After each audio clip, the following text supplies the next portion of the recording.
بسم اللہ الرحمن الرحیم۔ غیبت صغریٰ۔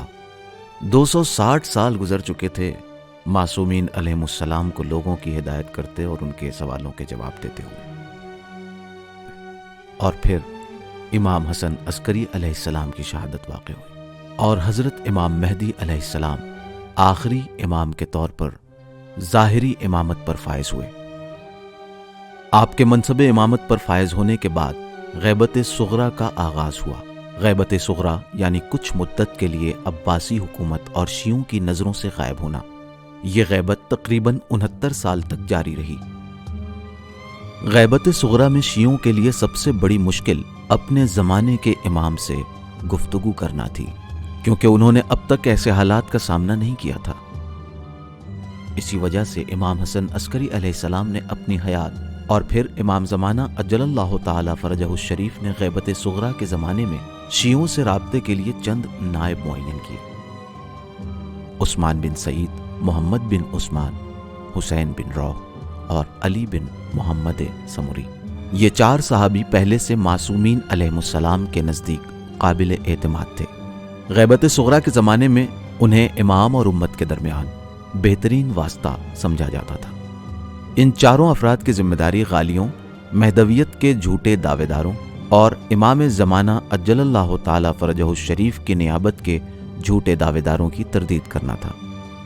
حضرت مہدی علیہ السلام کے بارے میں شکوک و شبہات کو دور کرنا، وکلا کو نظم بخشنا، امام مہدی علیہ السلام کو مخفی رکھنا، فقہی اور نظریاتی سوالوں کے جواب دینا اور لوگوں کو غیبت کبریٰ کے لیے آمادہ کرنا۔ یہ وہ ذمہ داریاں تھیں جو ان 4 افراد کے سپرد تھیں۔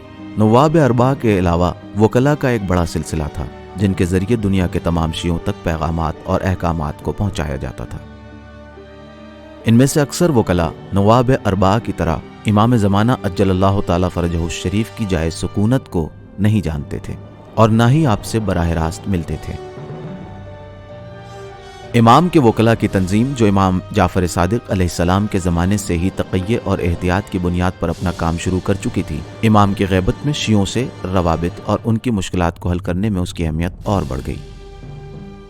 اس تنظیم کے اہم امور مندرجہ ذیل ہیں: رقومات شرعیہ وصول کرنا اور تقسیم کرنا، اوقاف کو سنبھالنا، شیعوں کی رہنمائی اور مخالفوں سے مناظرہ کرنا، وکلا کی تنظیم کا سیاسی کردار ادا کرنا، وکلا کی تنظیم کا مواصلاتی کردار ادا کرنا، ضرورت مندوں کی مدد اور شیعوں کے مسائل حل کرنا۔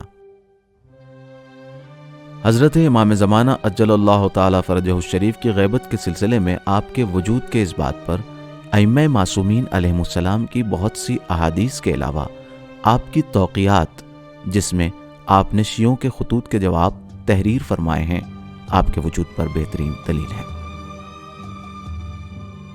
اسی طرح لوگوں کی ہدایت کے دوسرے بہت سے طریقے تھے جو آپ کے جانشینوں کی جانب سے انجام پاتے تھے۔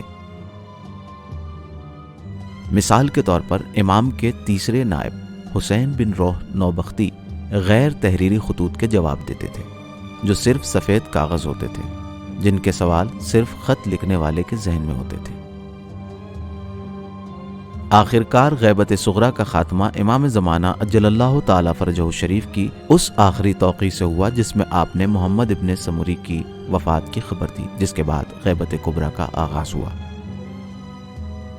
امام زمانہ عجل اللہ تعالی فرجہ الشریف سے براہ راست فیض حاصل کرنے کا یہ آخری موقع تھا، البتہ اس کے بعد روابط کا سلسلہ دوسرے طریقوں سے جاری ہوا۔